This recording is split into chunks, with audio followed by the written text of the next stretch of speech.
Today, we are very pleased to welcome two leaders and innovators in the alternative space, Lisa Vioni, CEO of Hedge Connection, and Bob Worthington, Managing Director and Head of Independent Wealth Solutions at iCapital Network. Now, the title of their talk today will be How Technology and Education Enhance Access to Alternatives. In both their remarks, they will address how identifying the most promising investments begin with uncovering great managers, followed by thorough due diligence.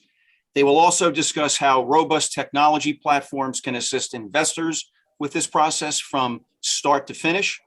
Some of the other topics that Bob and Lisa will cover include how the industry has developed platforms that give investors a scalable way to research and make investments into private funds and hedge funds, and ways that technology platforms enhance transparency within the investment process and provide more managers access to capital. Just a few words about our guests. Bob Worthington is Managing Director and Head of Independent Wealth Solutions at iCapital Network. His experience in the alternative investment industry includes sales management, investment products, and general company management. Prior to joining iCapital, he held senior positions at Brookfield Asset Management, Hatteras Funds, JP Morgan Asset Management, and Undiscovered Managers. He has been actively involved in the creation, structuring, and sales of alternative investment products since 2001. Lisa Vioni is founder and CEO of Hedge Connection, an enterprise SaaS solution for the financial industry that offers virtual capital introduction platforms to their clients. Prior to founding Hedge Connection, Lisa served as Director of Marketing at Ellington Management Group and previously at Singletary and Company. Before moving into hedge fund marketing, Lisa was on the sell side at Lehman Brothers Securities, where she worked as a Senior Vice President in mortgage-backed securities. She also serves on the board of High Water Women and is a FINRA arbiter. Lisa holds a bachelor's degree from Smith College and maintains the Series 7, 63, and 65 licenses. Beyond Wall Street, Lisa has produced 3 Broadway shows, including Long Days Into Night, for which she won the Tony Award. And I have to say, Lisa, you and I have known each other for several years. I didn't realize that you were an accomplished Broadway hand, so that's all good to know. Needless to say, everyone, and I think everyone on the call knows this, the world of private securities continues to be front and center in the minds and wallets of many investors. The latest stat I saw was that inflows into the industry total about $1 trillion a year, and that AUM is expected to rise to approximately $15 trillion by 2023. And what we're seeing, I think especially, is that growth is taking place in the retail space. So the need for solutions that offer access to this market segment while providing a safe environment are really essential for managers who are looking to grow their business. So I have to say, it's terrific to have both of you join us today. I can think of really few people better to have lead this conversation. But before we dive into it, I want to thank our sponsors, for their ongoing support of the roundtable and this call. And as you can see on the screen, they include Alston Bird, Baker Tilly, Bloomberg, Deloitte, Grant Thornton, New Mountain Capital, Mirae Asset Securities Prime Brokerage, and our nonprofit sponsors, including Kaya, the United Kingdom Department of Trade, and the Grand Duchy of Luxembourg Trade and Investment Office. Just a reminder to everyone, both Lisa and Bob will be answering my questions and conversing for the next 45 to 50 minutes. And then we reserve the remaining time for questions from the audience. However, I want to remind everyone that at any point during the call, you are able to send questions in to me for them. Okay, so if you look at the bottom right-hand corner of your screen, you'll see there's a facility to do that. So by all means, please feel free to do so. One other programming note, this is your lucky month. This is bonus month, October. So in October, we have 2 monthly calls, okay? And I want to invite everyone to join us on October 14th at noon for Venture Capital, the intersection of alpha and funding historically underrepresented groups. Now, this call will have 2 very seasoned venture capital professionals, Deb Kempner, a managing director of Golden Seeds Ventures, and Taj Ahmed Eldridge, who is a general partner of Include Ventures. The discussion will be led by Amin Verji, a general partner at Practical Venture Capital. So by all means, please tune in on the 14th. So let's get to it, folks. I'd like to begin by asking each of you to give us a succinct overview of your businesses and how they fit into the ecosystem, particularly with reference to the topic at hand here. And I'm going to ask Lisa Vioni to take us out because Lisa's been in this business really since 2005. So Lisa, why don't you tell us a little bit about Hedge Connection and what the path has been like and where you see the industry going at a high level, please. Lisa? Sure. Thanks, Robert. Thank you for that kind introduction. And I am very grateful and excited about being here and speaking with everybody and having this conversation with Bob about this exciting topic. So Hedge Connection, as you just referred to, was launched in 2005. So when we first launched the platform, the idea was to give private funds and hedge funds a way to be able to build their brands and get access to investors within a legally compliant environment online using technology. Now, back in 2005, this was a new idea. Nobody was doing it. And for me, it grew out of my experience of being a marketing person and trying to raise money for hedge funds and understanding what the different obstacles were as a private fund. So we launched the platform. And we immediately had a really nice response from investors. And then we started to iterate on it and build it. And I can tell you it was pretty hard. It was hard because at the time, people in our industry were not used to using technology. They were skeptical that it was safe. They were skeptical that the investors on it were real investors and all of these issues. So like literally over a decade of working on it, it was almost like, hitting my head up against the wall, trying to get people to understand what we were trying to do. And what this idea was to democratize marketing and money raising. And so it was difficult. In 2014, we decided to launch some live events just really as a marketing tool to get people to understand what we were trying to do with the technology. And then at the end of 2019, right before COVID hit, I made the business decision to pivot to become an enterprise SaaS solution. So going from B2C to B2B. And what that means is B2C is like when the hedge funds were our clients. So they would be the ones that we would be facing. And we pivoted to B2B, where instead we created, we gave larger institutions the ability to be able to license our technology so that they could use it for their clients. The goal being to figure out a way to scale the business. And yes. that was the best way, in my opinion, to do it. So Lisa, you are clearly a true pioneer in this field. I mean, there's no question about it. And one of the things that I found very intriguing about your business was that you, at one point, I believe, didn't you attempt to get a patent? And could you just talk about that, and then we'll move on to iCapital. But I'm just curious. Sure. I think the audience might find this interesting. Yeah, sure. So in 2006, like a year after we launched the business, I decided to see if I could get a patent because nobody was doing this out there. And so I spoke to a patent attorney and we applied for our first patent in 2006. And then in 2013, we were granted our first patent on the business methodology of putting hedge funds and private funds and investors together online.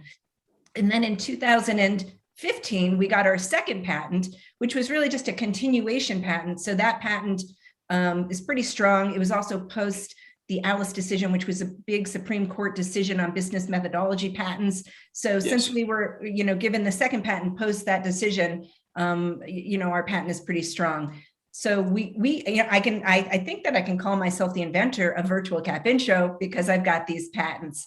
And Yes. now with this, the new enterprise SaaS solution, we've really turned the corner. And since now we've had this pandemic and people are very comfortable with doing these kinds of meetings, these virtual meetings.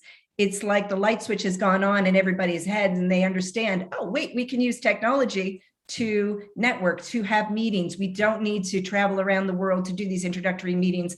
And so for our business, I think the fact that we pivoted to enterprise SaaS right at that moment was fortuitous for us because now— No question, you were clearly ahead of your time, and that's terrific. So Bob Worthington, iCapital has made an enormous splash, I think, in a very relatively short period of time. Can you give us an overview of the firm and the role in this ecosystem and why it's relevant to this topic, please? Sure. Thank you. And Lisa, great introduction and really interesting background in terms of that and what you've done with your company. So iCapital is really a leading global alternative investment platform for alternative investments. And what we mean by that is we bring together the general partners in the private investment world, the hedge fund world, and pretty much bring them together with the private wealth community. And that's defined by global banks as advisors, RIA community, private banks, all sorts of private wealth type of platforms or independent advisors. And we do so with the leading edge technology that offers an end-to-end solution from the beginning step of filling out a subscription document, which today, having a digitized solution and electronic signature is pretty basic, but there's many other facets involved, and we've completely digitized the process from one end to another, and even into the post-investment environment. So again, our clients are both the general partners that are associated with private equity firms, many of the larger ones, many of the mid-sized ones, same thing on the hedge fund community.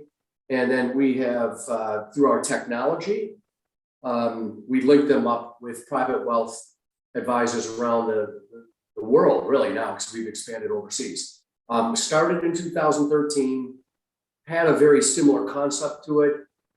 It really started a little bit more as a B2C, like Lisa, quickly pivoted to include B2B, and today are almost exclusively B2B, and really only working with financial advisors and their clients. So the financial advisors really are client on that end, and we don't have a lot of communication outside of the digitized process with the end investor.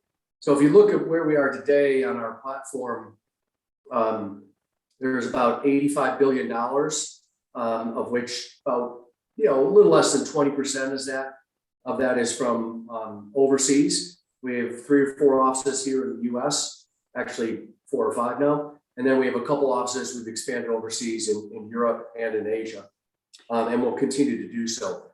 One more thing there too is, as part of the process and what we try and bring to financial advisors and their clients, is we have a very robust due diligence team that's 20 plus strong, that has been in the industry doing due diligence in one form or another on private investment funds and hedge funds.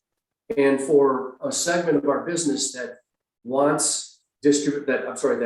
that needs and wants due diligence, but also wants support from a very experienced team. You could call them client relationship, you could call it distribution. So we have a very robust due diligence team and client relationship team to help serve the advisors and match them with the appropriate GPs. So Bob, let me, if I may, ask you a follow-up question on this. So if I'm understanding both of you correctly, the face of distribution is really changing, certainly changing in the United States, thanks in no small part to the efforts of both of your firms. Can we dive into that a little bit more? Why is technology-enabled access to alternatives so vital right now? And again, when you consider the people that are in our audience today, we have asset managers, we have allocators, representatives of the brokerage world. I think I mentioned investment advisors, hedge fund managers. What do they need to know about technology-enabled access to alternatives at this point? Well, I'll jump in, and just since I'm kind of at the beginning of that process versus Bob, which is at the second part, I view my platform as a platform where people can discover managers at the very beginning of their process.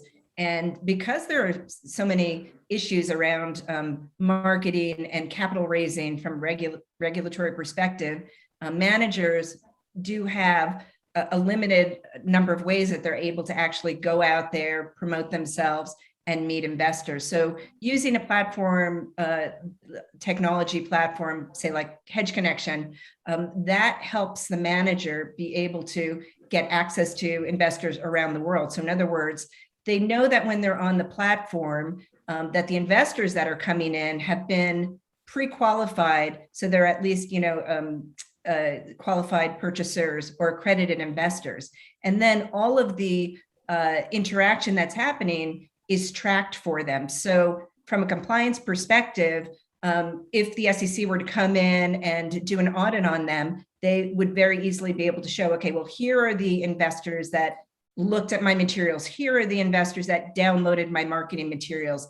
So everything is tracked for them and kept for them in one central location, which I think makes that part of the process better. And then finally, as everybody knows, when you're a private fund, you can't just go out and cold call people. You can't, technically you're not allowed to just go buy a list from some company and start calling investors. Technically, you're supposed to have a pre-existing relationship with that investor before you start to market to them or share marketing materials. So when you're on a platform like Hedge Connection, those investors that have been vetted and approved to be on the platform are effectively being introduced to you by the platform. So that solves that problem because you are being introduced to that investor if you don't have a pre-existing relationship. So there are a number of things that are very nuanced in our industry that are important when marketing, and using a platform helps you to get over those hurdles and to be able to expand your reach really as far as the platform can take you. Yes, thank you, Lisa. Bob, any thoughts on that? Well, yeah, I think there's definitely some commonalities there with Lisa and what iCapital does and the tying into the regulatory and compliance rules. For us, it's really a similar thing. Our really, it's the advisor and the advisory firm that log onto our site and create not an account, but create the access to that. And obviously, they have to go through an approval process that we have. So very similar outcome to what Lisa said there. I think extending that further is, we are actually also involved in, as I mentioned before, due diligence and distribution in a way. Yes. So there's more to it than that. So once, for example, we work in two really main ways, or ways that financial advisors can access funds. And one would be the feeder fund route, which is reasonably mature. So for clients that GPs that still want to maintain the high minimums and want to take $1 million, $5 million, $10 million account minimums, we'll have feeder funds that we set up. So we can take lower minimums. iCapital is a GP on the feeder fund. We got to go out and raise money for that feeder fund, obviously based upon the quality and the track record of the GP. And then we aggregate it together and just become one LP into the hedge fund or the private equity fund. And all that documentation, all those records associated with that are kept on a very secure portal. Also, what we do is we have to make sure, even though advisors have been approved on our platform, every time they and their clients fill out a subdoc, that starts to go through our electronic process. We have our legal and compliance, and then our administrative TA transfer partners and vendors that also make sure that the underlying client of the financial advisor is either a qualified purchaser or accredited, meets AML standards and all those things. So it's as Lisa knows, it's a That's a tall order and requires a lot of people, a lot of technology, but all that can be done in a very secure portal. So all the information associated with the underlying clients is secure, it's protected. We have all the walls. We have, if today we have 600 people, 250 are just in technology alone. And then there's a lot of others in operations, admin, and compliance to make sure that it is safe, to make sure it is functioning well and efficiently. Okay. And so a follow-up with you, Bob. Is it fair to say that your target market includes broker-dealers, RIAs, trust companies? How do you work with those entities? Yeah, again, in trying to generalize this, because there's always nuances. We work in two different ways. The global banks that I mentioned, and Robert, you referred to there, Morgan Stanley and others all around, they utilize iCapital in really more of a pure technology standpoint. And what I mean by that is that they have their own due diligence. They have their own ability that when they choose a fund, that internal people at those firms go out and help the financial advisors, educate them so that they can put money into that fund. So they're just using iCapital, not just, but using iCapital as a technology chassis, and really do not utilize the due diligence or the client relationship distribution segment of our business that I mentioned.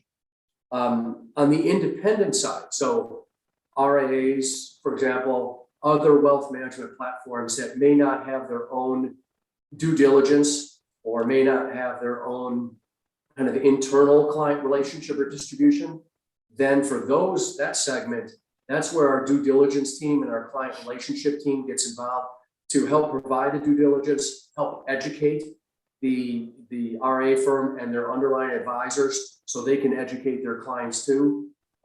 So that not only includes the broad-based technology of iCapital, but includes the due diligence and the client relationship services that we bring. Okay. And Lisa, can you answer that question as well? Who is your target audience?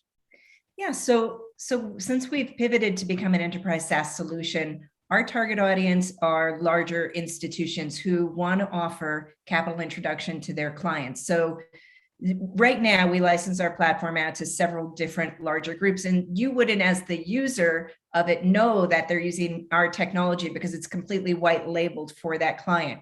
So for example, one of our clients, they do a conference that has over 5,000 people that focuses on ESG. They want to offer capital introduction to their clients. So they use our technology white labeled for them, sitting on their server. And then they get their managers and their investors on this platform. And we're the back end. So we're giving them the technology, white labeling, licensing it to them, and then they're putting their clients on it. And our clients may include larger banks, generally groups that want to offer cap intro. We are also, because our technology is very big, we have a lot of different types of functionality. We have, for example, webinar technology like this, but we integrate it with cap intro. And I don't, so if you want to do a cap intro event in the hedge fund industry and you want to use Zoom, that's great, but you can't put all of the managers' information on there and give investors access to that because there just are not the security protocols that you need. So we've integrated that and offered. So this is a very specific kind of tool for the alternative space. But with that being said, we're now moving into being able to service any industry, because every industry out there, whether you're the pharmaceutical industry, the healthcare industry, or all of these groups have large meetings where they're putting people together. And so ultimately that's what our technology is doing, making introduction, matching people. Unlike iCapital, we're not, at least for the hedge fund industry and private equity, we're not transacting. So we don't need to be a broker dealer. We are simply a platform where people can offer the ability to their clients to make introductions. So in my mind, right, people in the alternative space may start on Hedge Connection to discover a manager, and it will maybe through one of the banks like Wells Fargo or Barclays, who, may be using our platform to offer cap intro. And then once they discover the manager that they're interested in, turn to iCapital and say, I'd like to invest into this manager, and they could use the iCapital platform. And now if that manager is not on the iCapital platform, they could certainly make a request. Hey, could you please set up with iCapital? We'd like you to have a vehicle because we'd like to invest into it. So I view our platform as the place where somebody can start to discover any kind of manager and then go to iCapital and focus more in and actually make an investment into that manager. So Lisa, that's an excellent point. So it really sounds like iCapital and Hedge Connection, in a sense, complement one another. In other words, both organizations enable interested parties to, in effect, outsource quite a bit of the lifting involved in this process. But that you both seem to, at least in theory, like I said, complement one another. And would you agree with that statement, Bob? Yeah, no, I think there are definitely complementary avenues between our two firms, as Lisa pointed out, in terms of that, and providing some different services, but also one that can be matched together. And it's also fair to say that both organizations, the scope of the products include all Reg D type offerings. Yes. One thing we do, and Lisa, I'm not so sure, but I'd love to hear more on it too, is in the last 2 to 3 years, iCapital has worked hard and then brought forth investment offerings that are geared towards accredited investors. And so those typically, they don't require feeder funds, nor should you have one. Mm-hmm. And our technology facilitates direct investment. So the advisor can choose a more traditional fund and a feeder fund for qualified purchasers, but then now can access accredited offerings that we've due diligence for their smaller clients too. And we don't have to create a feeder fund, but we've created that technology that allows for the similar type of technology experience into an accredited offering product, like a private BDC, a private REIT, registered private equity offerings, privately registered and the like. Yeah. I read something recently that private markets, as we all know, have clearly outstripped the public markets in terms of the pace of their growth, really over the last 20 years, yet they remain only 10% of the AUM of the public markets. So I'm just curious what your respective views on the continued growth in this space, and clearly the offerings and the capabilities that you provide users help make it easier for various stakeholders to get involved in alternatives. Would you agree with that? And what do you see as the trajectory for the foreseeable future? Let's say 1 to 5 years out. What do you see happening in the alternative space? You see this growth continuing? Well, I can say from my perspective, I definitely see the growth continuing, especially with the adoption of technology, which has happened at a really fast pace over the past year during the pandemic. So now that people are comfortable using technology, I think it's going to open up a lot of new avenues for not only, for new managers to come in and have a way to launch their product, have a way to market themselves within a reasonable, marketing spend, and within a legally compliant environment. And so just from my perspective of our platform, we're growing by leaps and bounds, and every week we're getting incoming inquiries about how can we leverage technology to offer a service to managers who are looking to build brand and get access to investors. And so I think that because we're now able to feel more comfortable about using technology, and technology is also, remember, it doesn't stay static. We're constantly iterating on it. We're constantly improving it. I mean, if you look at my platform 16 years ago to where we are today, it's completely different. It's just, I mean, the concept is the same. The thesis is the same, but the way that we use it and the features that we have is completely different. And so we iterate as we're going along. We're a technology company, and that's what we do. And because we're able to do that and new technologies are coming out, the offering for managers in the private fund space is expanding. And I think it's giving many more ways for especially emerging managers to get in the game. Bob, your thoughts? Well, technology, as Lisa talked about, has really certainly helped and accelerated, I think, the growth just in the way that it allows the underlying investor and his or her financial advisor, at least in the retail side, to more easily access these without having to deal with FedExing, going back and forth and changing signatures and all that. It makes it a lot easier. Now, I think we've done a pretty good job at iCapital. We often talk about we'd like to make it as easy as buying a mutual fund. I'm not sure in a regulatory environment that will ever be the case, but we are always trying to reinvest and make it easier. And I think we've done a good job. But believe me, we think we've got a ways to go to continue to improve the client experience. The other aspect there too, and I know Lisa knows this, given her background, is that the number of available opportunities in the public markets over the last 15 years has shrunk. If you look at the actual numbers, the number of publicly listed companies in terms of that. And the U.S. has always, has been built by, small businesses, some that stay very small, but others that grow into large businesses. And I think that's, even, been accelerated in the last 20, 30 years.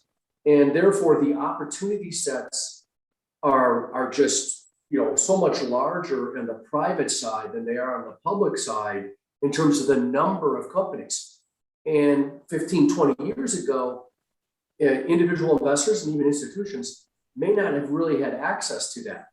But now, because of smaller private equity firms, direct lenders that provide lending to private companies that are sponsored by the large private equity firms or even mid-sized firms, it's allowing for companies, smaller companies, to gain access to capital that they didn't have access to 20 years ago. So all that put together, I think, makes the environment that much more robust if you can find the right manager in order to invest and try to achieve a little bit higher returns than you could on the public side. That's what private equity and private credit are really all about. Yes. At the end of the day. Bob, you make a very interesting point about the shrinkage in the issuer market, the corporate issuer market.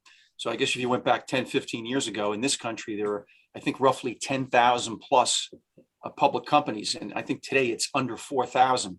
And I guess some people would say it's one of the unintended consequences of regulation NMS, a national market system. You have the destruction of the market maker ecosystem, Reg FD, the Manning order rule, decimalization. Okay. We had 150 investment banks. Now we're down to 30. And what it's done is it's pushed a lot of these, let's say, smaller companies into the arms of the private market. And hence you have this tremendous explosion in the growth of private opportunities. And I'm just curious to see what both of you think of the trend on the private side toward ease of transfer of ownership, right? Because traditionally, when you own a private investment, it's not so easy. They're not so liquid, and it's not so easy to sell. And it seems like there's a tremendous move afoot on the private side to create a platform for exchange. I'm just curious what you think of that, Lisa. Yeah. Yes, I agree, and there have been some platforms that have come about to address that specific issue. Again, I think it's because we can use technology now that kind of trade that you're talking about is a very it had been a very fractured market, very difficult for people to transact, because how do you get the information? How do you find the buyer? How does the seller find the buyer, and so on? Now, using technology, that definitely makes that process doable in a way that's more efficient and transparent. I'm trying to think, there's a platform called Axial that's been around for a while, and I think they offer that kind of service. Bob might know of some others that, allow people to sell either their interest in a private equity fund or sell an interest in their company, for that matter. But if it were, yes, yeah, so I think, from the institutional side, just let's deal with not only ownership of securities, but ownership of funds.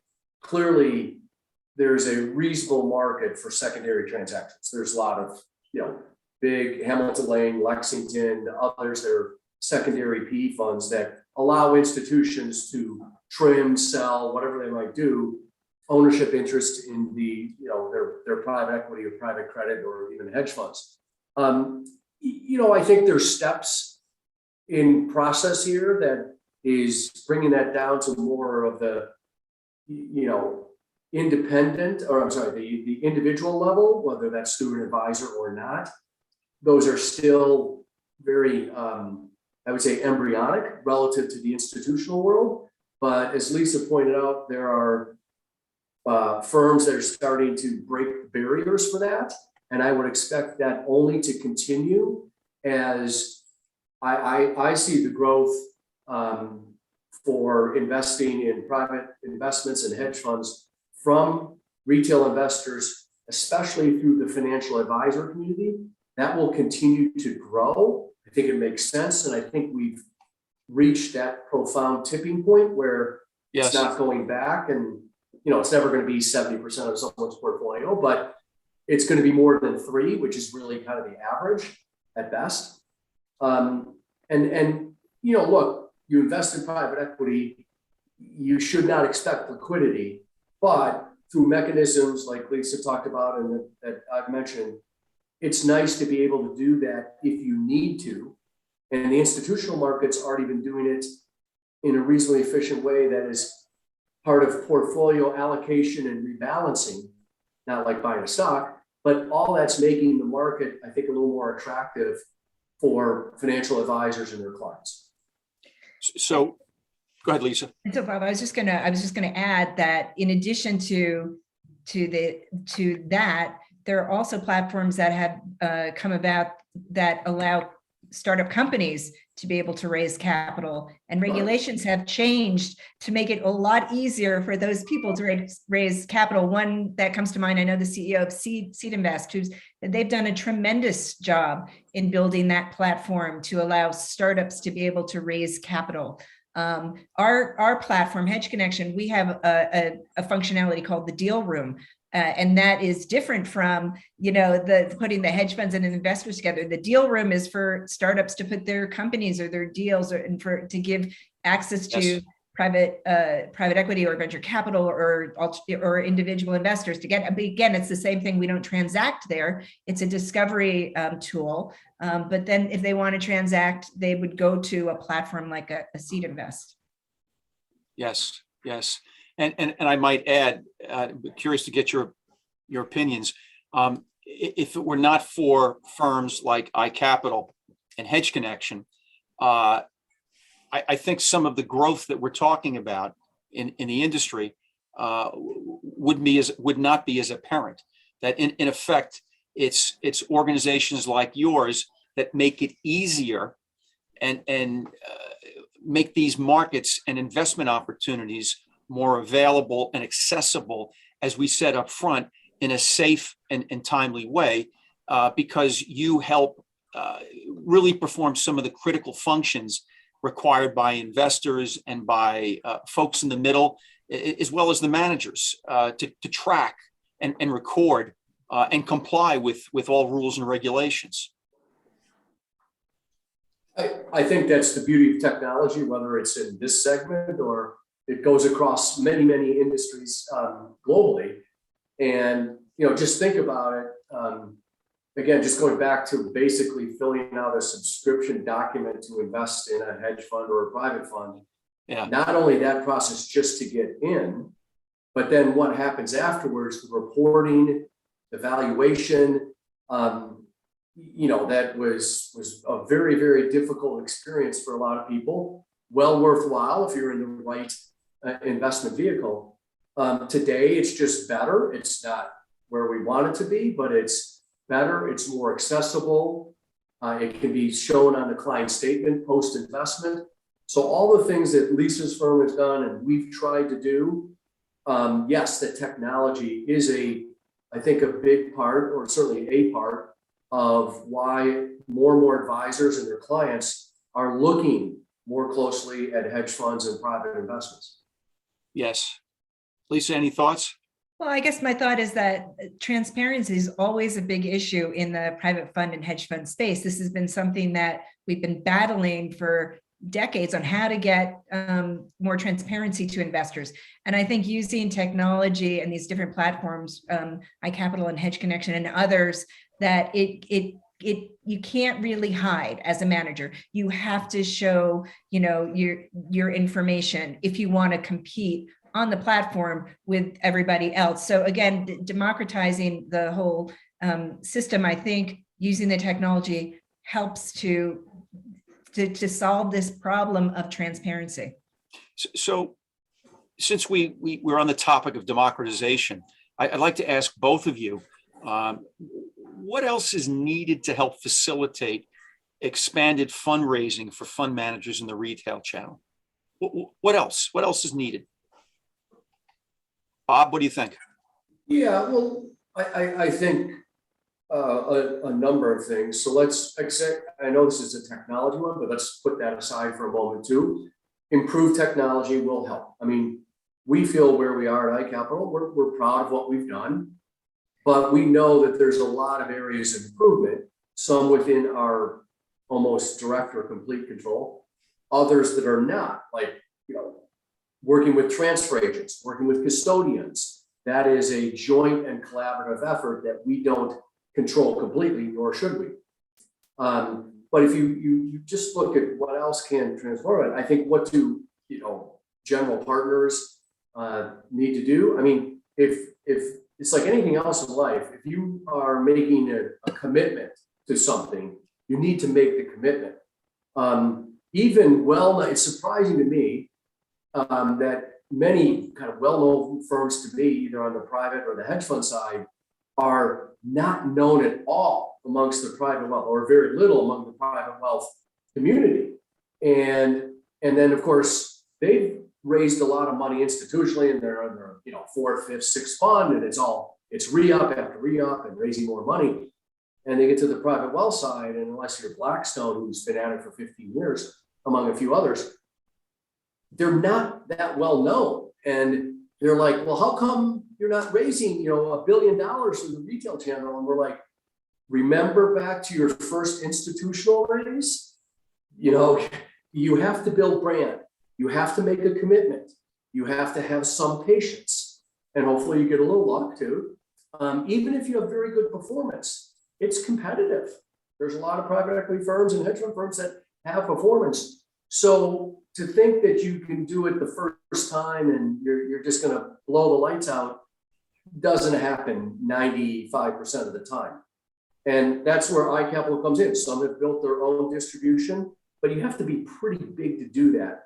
And Yes. where iCapital comes in for some of the smaller ones or medium size, or even a few of the larger ones that don't have teams that can service it, you have to have a team that services it. You have to have a team that knows the RA community, and you have to have patience and make the investment. It's like most things in the business world. So Lisa, back to you. Yeah, no, Bob, you make some great points. It's something that that also is astounding to me, especially me being an entrepreneur and knowing how much sweat equity and time and money I've put into building my own business over the past 16 years.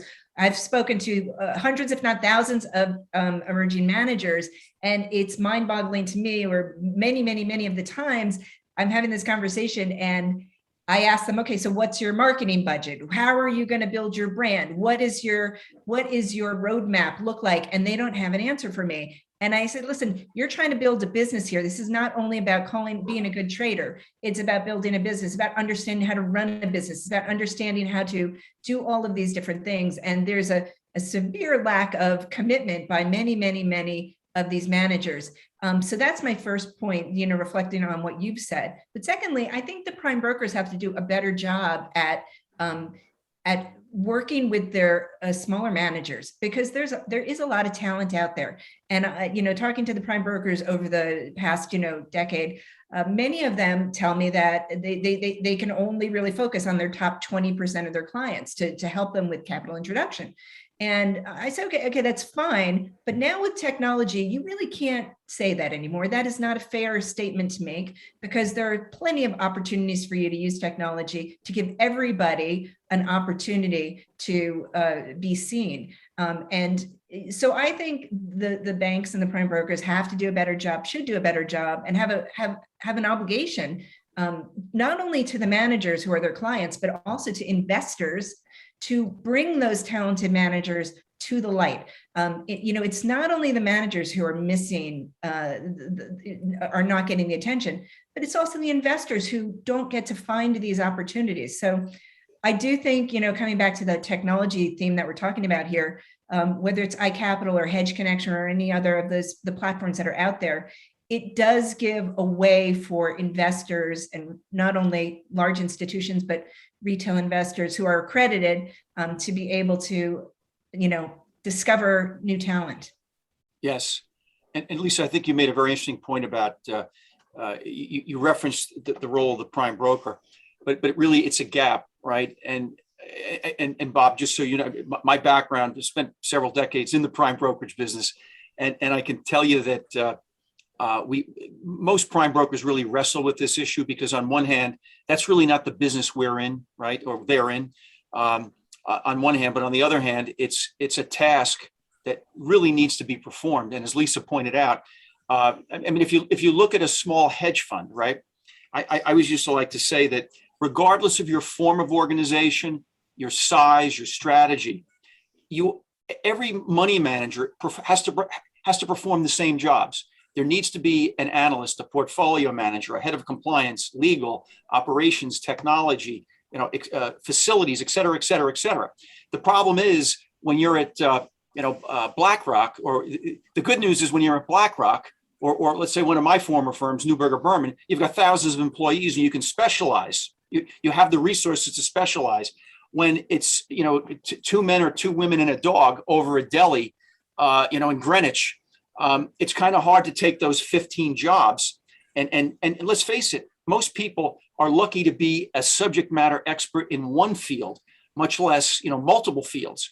And so, as Lisa pointed out, when you run a business like that, you really, you can't punt everything, or you can punt everything if you have the money, the resources to do it. And of course, by definition, most small managers don't have those resources. So it's a tricky, it's a sticky wicket, right? I mean, how to move forward. And you're right, Lisa. It's organizations like the primes that kind of, they see it in their best interest to pick up the ball, so to speak, and run with it if they can. But I think that's a very valid point. Let me ask you something else, both of you. The great thing about technology or deploying technology is that it gives you the ability. It makes you geographically independent, so to speak, right? And my question is, to what extent do you see what you do respectively is having a global global reach? Bob?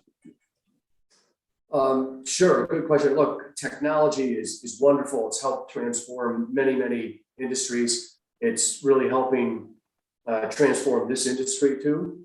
Our feel on it is we have to use it. It's been great. Obviously, it saved a lot of businesses during COVID.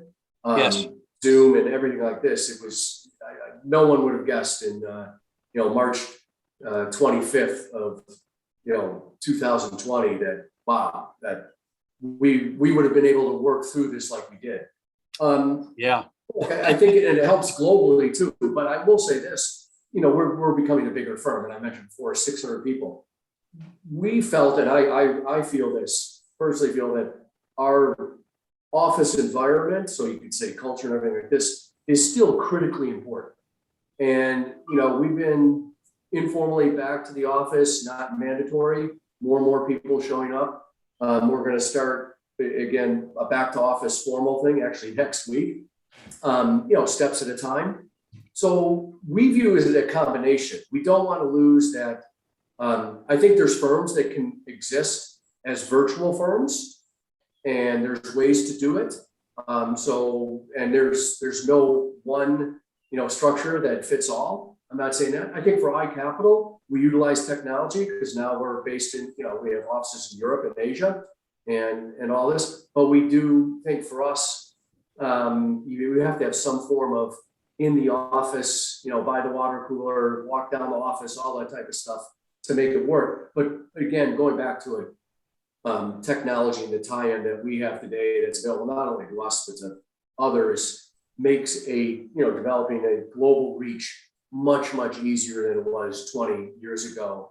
For a company that is for us is super small relative to what IBM, Google, and others are. So Sure. I don't know if that answers it, but those No, I think that's a good perspective. Thank you, Lisa. Yeah, I would add that Bill Gates, who's talked a lot about what's going to happen post this pandemic in terms of going back to the office. His view is that business travel will go maybe back 50% of what it was before the pandemic. Because we've learned that we don't need to really be traveling all over the place in the way that we were before to be able to do business. But Bob, I agree with you. I do believe that there needs to be a culture at the company, the water cooler, culture, building relationships, to some degree. But I think what's going to happen is we're going to have a hybrid kind of experience.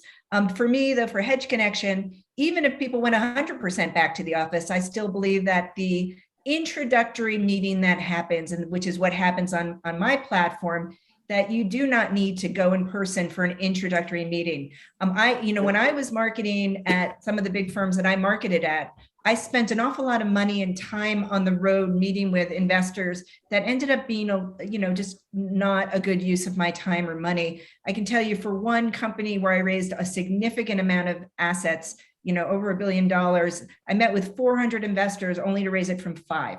And that's what the numbers look like. That's the reality.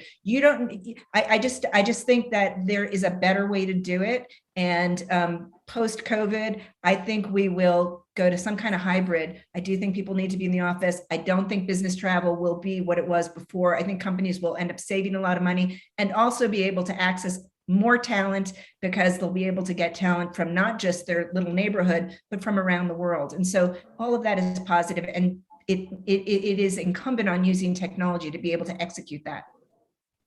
Yeah, I agree that hybrid, that's, as I mentioned, we're going back to the office formally next week, but in a very slow manner. And, where it sits today, but you can always change your mind, but someone asked the question, will we be back in the office 5 days a week? And our answer is no. You don't need to be, but we don't want to be completely virtual. And your point about the business travel, Lisa, is spot on. We've all gone through a number of many flights where, if you look back, if we had the technology we had today, we just didn't have to do that. There's no reason any longer to do the fly coastal for a lunch in LA or San Francisco and fly back. So all that's making technology a lot easier for everyone in that regard. So completely agree with you, Lisa. Well, Bob and Lisa, well said. In the remaining minutes that we have, I'd like to invite each of you to give us your closing thoughts on iCapital and Hedge Connection, and how you all can be helpful to the marketplace. So Lisa, I'm going to ask you first. Thanks again, and what are your thoughts on that? Okay, well, first I want to say thank you so much for inviting me to participate in this. I really enjoyed it. And Bob, it was really nice to have this conversation with you. So I would say, as we've said, I think during this, throughout this conversation, technology is going to be the way to go moving forward. And if there is any institution out there that's looking to offer a capital introduction to their clients, I would be happy to talk to you and walk you through how we can give you the tools to do that and have you up and running like within, weeks. It doesn't make sense to build it yourself when there's technology that you can just license, white label, and you have it to use. So I'm excited about the future. I think it's going to be really interesting to see how things progress and develop. Yes, yes. And I just might add, Lisa, that again, some of the goods and services that you provide certainly require expertise. And the question is, does the small manager have that expertise resident? So that's a question they have to ask themselves. Or do they want to spend time doing that? Do they want to spend precious time away from what it is they do best to provide these functions? Bob, how about you? What are your thoughts? Yeah, my thoughts are, I think we're still in the early stages of adoption by private investors and those advisors that serve them for alternative investments. It's not a panacea. It's not going to solve the world's problems, but employed properly, we believe it helps portfolio optimization. And I think stats prove that as long as you can access the right managers and those that are top tier managers. So I think I would say from our perspective, we're big believers in it, but we believe it really brings about portfolio benefits. We're trying to do, make it easier, like Hedge Connection is, for people to access those, learn more about it, so they can make the right decisions. And I think what we always say, or at least I always try and say in meetings, is look, I really rather hear from you. It's always nice to say, hey, you've done a great job. You've helped me a lot. That's good. You need a little bit of that. But I'd also rather hear from you in that, how can we do this better? What are the areas we're not meeting the expectations yet, or what can be improved so that we could all work on this together and make it easier for the whole ecosystem in that regard. And I guess I would close in saying for financial advisors, look, if you're not talking to your clients about alternative investments, at least at the accredited level, someone else might be trying to do so. So it behooves you just to continue the education here, make sure you understand why or why not you would use it in a client portfolio. Yes, and Bob, well said. And on that note, unfortunately, our time is up. So I do want to thank Lisa Vioni of Hedge Connection and Bob Worthington of iCapital, two, as I said earlier, I think leaders and innovators in this space, for their insights on this very important topic. And I think it's only going to become more important. So in fact, Britt, if you can just slide back, there we go. Let's go back. So I want to call everyone's attention to Lisa and Bob's contact information up on the screen. And we would certainly encourage you to reach out to both of them with any questions or follow-up you might have with them. Again, I want to thank you both. I think this was very helpful. I also